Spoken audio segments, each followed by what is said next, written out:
एक राजा था, उसकी रानी बड़ी समझदार थी। वो भगवत प्रेमी थी, गुरु के पास जाती थी, धार्मिक कार्यों में रुचि थी, परहित परोपकार के काम करती थी, बड़ी दयावान थी। राजा राजकार्यों में फंसा रहता, दुनियादारी की बातों में उसको ख्याल नहीं था इस बात का कोई भी। मनुष्य को तो ये चाहिए कि सारे काम करते हुए कितने भी काम करो, अच्छी बात है, मेहनत करता है, कोई मना नहीं करता, अच्छा खाओ, अच्छा पियो, अच्छे काम करो, लेकिन सब कुछ करते हो अच्छी बात है, लेकिन और वो करते हुए अगर आपने एक चीज भुला दी तो आपका कराया सब बेकार है। सबसे उत्तम चीज है प्रभु की भक्ति। जिस घर में संत में मान नहीं, नाम की भक्ति नहीं, वो घर तो शमशान के समान मान लो, मुर्दा घाट है। मुर्दा घाट में क्या होते हैं, मरे हुए इंसानों को ही तो फूकते हैं, उन्हीं का संस्कार करते हैं। हमने भी उस मकान को मुर्दा घाट जैसा ही बना रखा है, जहाँ कभी संतों के चरण नहीं टिके, संतों के कभी आशीर्वाद नहीं लिया, भोले से प्रभु के नाम का कभी जिक्र नहीं आया, तो फिर उस जीवन का फायदा भी क्या है। जीव जंतु पशु पक्षी भी अपने घर घोंसले गुफा बना के वो भी अपना जीवन यापन करते हैं। इंसान ने अच्छे बड़े ऊंचे महल मकान बना लिए, अगर उसने धन दौलत जोड़ ली, उसने अपने खाने पीने के अच्छे साधन सामान जुटा लिए, ओढ़ने पहनने के लिए उसने अच्छे अच्छे वस्त्र पहन लिए, कौन भली बात कर ली। मोर भी बड़ी सुंदर सुंदर पंखों से सजे हुए हैं, कितने ऐसे जानवर हैं, लाल काले पीले उनके पंख हैं। कितने ऐसे जानवर हैं, किसी की आंख सुंदर है, किसी के पैर सुंदर हैं, तो किसी का शरीर सुंदर है, तो वो भी काफ़ी काम कर लेते हैं। इंसान उनको सिखा लेता है। अगर इंसान ज़्यादा सजावट धजावट कर लेता है तो क्या बड़ी बात, लेकिन जिसका हृदय नाम से नहीं समरा, नाम से नहीं सजाया, मन को अगर पवित्र नहीं किया, संतों की वाणी उसने अगर नहीं अपने मन में रखी, याद किया, उसका चिंतन श्रवण नहीं किया, तो क्या जीवन है, पशु के तुल्य जीवन है उसका।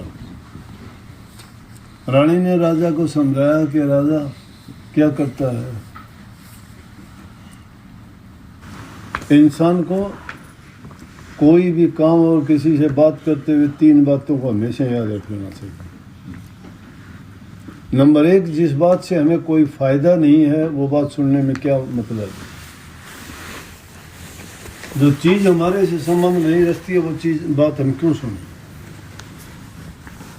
और तीसरी चीज, वो बात अगर हमें कोई सुधार की, कोई अच्छाई की, कोई जीवन कल्याण की बात नहीं बताती, तो उस बात का सुनने से हमारा क्या प्रयोजन, क्या देगा हमें।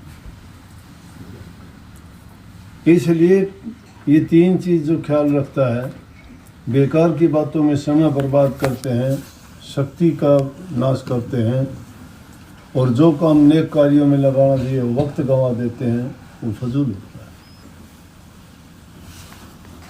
रानी राजा से कहने लगी, आप भी कभी तो महापुरुषों के संग में जाया करो। कहने लगी, और कुछ अगर नहीं कर सकते तो सुबह उठ के चाहे आप घूम में आया करो, वो भी अच्छा हो। राजा एक दिन रानी के कहने से उठ लिया, जल्दी उठा और जल्दी उठ के बाहर गया घूमने के लिए। क्या देखता है कि एक बुढ़िया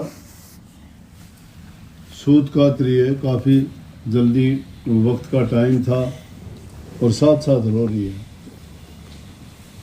राजा ने सोचा अजीब माजरा है, काम भी करती जा रही है, रो भी रही है। पूछ लिया, उसको नहीं पता था उस बुढ़िया को ये राजा है। कहने लगा बुढ़िया क्या बात है, तू रोती भी है सूत भी काटती है। चलो उसने कही कि सूत तो इसलिए काटती हूँ कि मेरा एक काम है, इससे मेरा गुजारा चलता है, ये अगर नहीं करूँ तो काम नहीं करूँ। बोला रोती क्यों है? कि रोती तो इसलिए हूँ कि इस नगरी का राजा जो है तो बड़ा अच्छा, लेकिन वो तो थोड़े दिन के बाद में मर जाएगा। अच्छा ये कैसे? बोले बस बता दिया, मुझे पता है। बोले कैसे हो सर? कि 4 चीज इंसान को करनी चाहिए, इसे महापुरुष ने बताई थी कि सुबह का जागना सारा, कि जल्दी उठ के इंसान जो घूमता फिरता जाता है वो बड़ा लाभकारी है। सुबह का जागना सारंग बैरी आदरा सारंग, कि दुश्मन का आदर और सम्मान करना अच्छा होता है। बोले अच्छा। तीसरा उसने कहा कि भोजन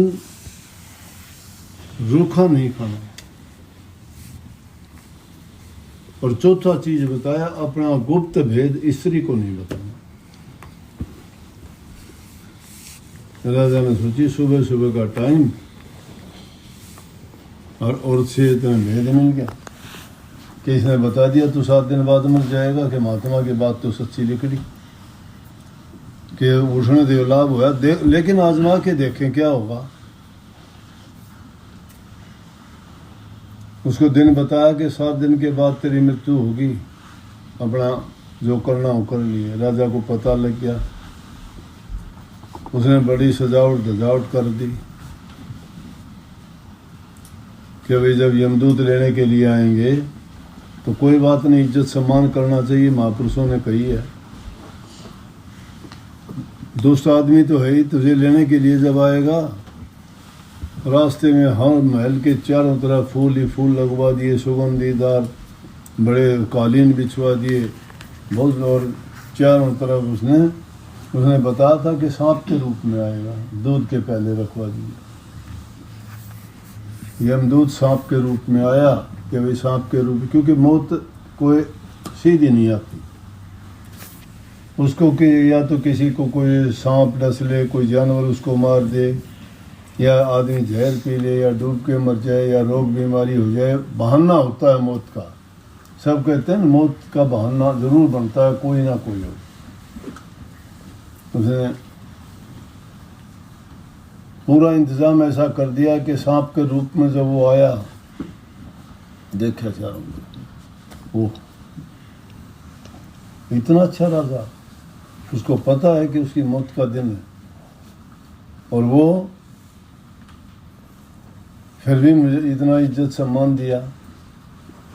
दूध पीता मस्त होके राजा के पास गया। राजा के पास जाके कहने लगा, राजा मैं यमदूत हूँ, तुझे डसने के लिए आया हूँ, तेरा अंत टाइम है, लेकिन आपने जो मेरी इज्जत मान सम्मान किया है, मेरा मन करता है कि मैं आपको ना लेके जाऊं, लेकिन विधना का विधान ये है कि आपको डंक मारूंगा, मरना भी पड़ेगा। लेकिन क्योंकि ये तो हुक्म है, कुदरत का नियम मैं मोड़ नहीं सकता, हम इसी काम के लिए आते हैं, यमराज के द्वारा भेजे हुए हम इसीलिए आते हैं कि हम अपना काम करके जाएं। राजा बोला करो। राजा भी जानता था मौत का कोई इलाज नहीं। बोला ना, मैं आपका दुश्मन हूँ, दुश्मन का भी आपने मेरा सम्मान इतना किया है, तो मैं आपको एक काम करूँगा, एक बार आपको डसूंगा, लेकिन डसने के बाद आप पुनर्जीवित हो जाओगे, मेरा नियम पूरा हो जाएगा। मैं मेरी उम्र में से आपको 5 साल दूंगा। तो देवताओं के 5 साल हमारे मृत्यु मंडल में बहुत साल हो जाते हैं। उसने वही किया, डंक मारा, एक बार मूर्छित हुआ, उसके बाद पुनर्जीवित हो गया, वो चला गया। कहने लगे भाई महात्मा की बात बिल्कुल सच्ची लिखड़ी के बैरी आदरा सारण कि दुश्मन आदमी को भी अगर इज्जत करते हो प्यार देते हो तो बहुत बड़ी चीज़ है।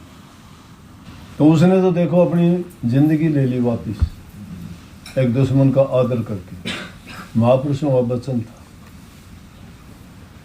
वचन हो गया पूरा। सुबह का उठना अच्छा हो गया, बुढ़िया ने बात बता दी, बैरी को आदर किया हुआ उसको आगे आ गया। अब तीसरी बात जो आती है कि स्त्री को गुप्त बात नहीं बतानी चाहिए।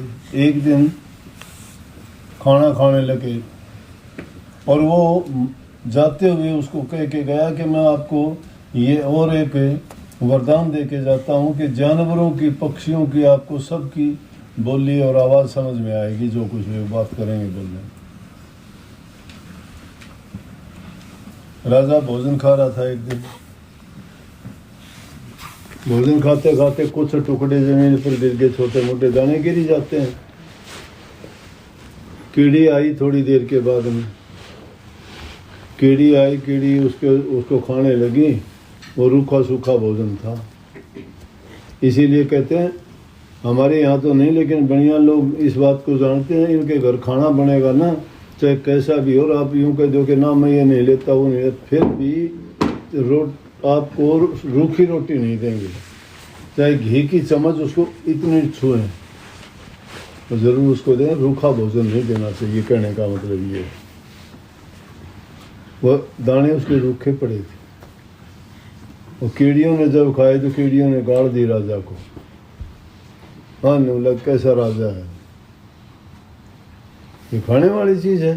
सूखा गाड़ी दी, बुरी गाड़ी। राजा की समझ में आई वो गाड़ी। रानी पास में बैठी, औरों को पता नहीं क्या बात है।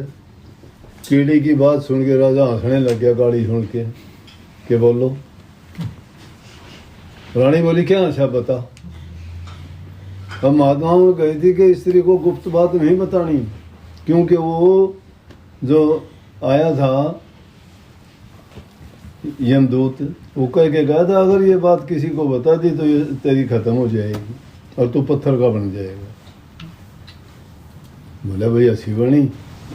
उसने भी रानी ने हट कर लिया, ना बता क्या आशा। तो राजा बोला कुछ भी नहीं। मेरा नहीं बताना पड़ेगा। मैंने क्या बताऊं, कुछ भी नहीं। रानी ने बोली अगर नहीं बताओगा तो मैं मर जाऊंगी, बताना पड़ेगा।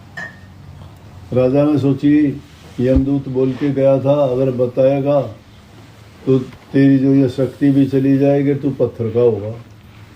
उसने सोचा अब ये मानने वाली नहीं है, चल गंगा जी के किनारे चल के बता देना इसको, कम से कम पत्थर बन जाएगा, गंगा का पवित्र जल लगेगा, तेरा कभी न कभी फिर मौका मिल जाएगा, अच्छा इंसान तो बन जाएगा, पत्थर तो बनना है ही।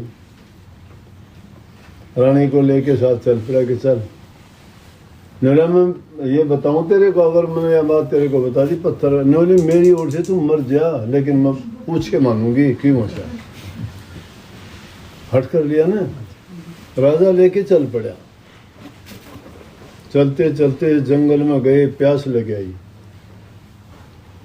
या कुएं के पास में हमने पानी निकाला, कुएं से पानी पिया, पानी पी के बैठ गए, थकावट थी। इतनी देर में एक बहेलिया आया रेवड़ लेके, भेड़ बकरियों का झुंड जंगल में चराने के लिए लेके जाता था।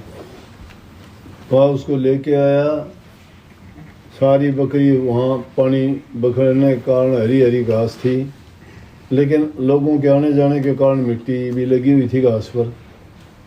तो और बकरियां तो सब उस घास को खाने लग रही, लेकिन एक जो हेड बकरी थी वह घास नहीं खा रही। बकरा उससे पूछने लगा सब घास खा रही, तू क्यों नहीं खा रही? बोली मिट्टी लगी हुई है, मैं नहीं खाती है। नखरा दिखाया उसने। बोले और की तो सब खा रही है। बोले मैं नहीं खाती। बोले मैं तो वो घास खाऊंगी। बोले कौन सा? तो कुएं के अंदर देखा घास, लंबी लंबी घास लटक रही नीचे की ओर। बोले वो घास कैसे खाएगी कुएं का? बोले ला के दे। अब राजा तो समझे पशुओं की भाषा, रानी की समझ में नहीं आ रही क्या बात है। राजा सब बात सुन रहा कि देखो या बकरी भी जिद कर रही है, तेरी औरत ने भी जिद करी। राजा हंसे सारी बात सुन के। कि अच्छा वरदान दे के गया। बकरी बोली लिया के दे तू, ये बकरा ने सबसे प्यारी हुआ बकरी हुआ। बोले बेवकूफ, अगर मैं लाऊंगा तो मैं कुआं में पड़ जाऊंगा, मर जाऊंगा। वह बकरी बोली मेरी औरत तू चाहे मर जा लेकिन घास ला के दे।